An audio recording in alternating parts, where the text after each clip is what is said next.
Thank you for.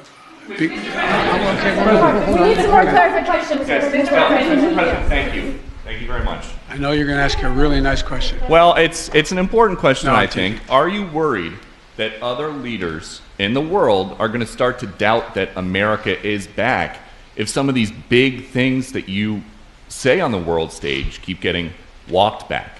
What's getting walked back? It made it sound like, just in the last couple days, it sounded like you told U.S. troops they were going to Ukraine. It sounded like you said it was possible the U.S. would use a chemical weapon, and it sounded like you were calling for regime change in Russia, and we know None of the three occurred.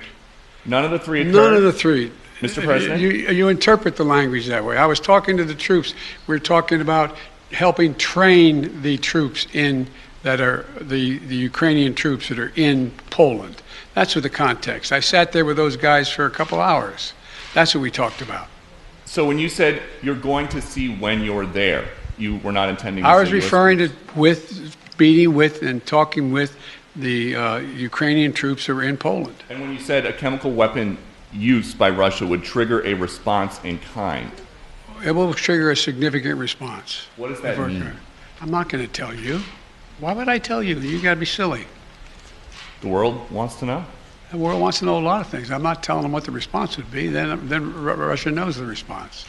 Thank you guys. Whoa, whoa, whoa, whoa, whoa, whoa, whoa, whoa, whoa.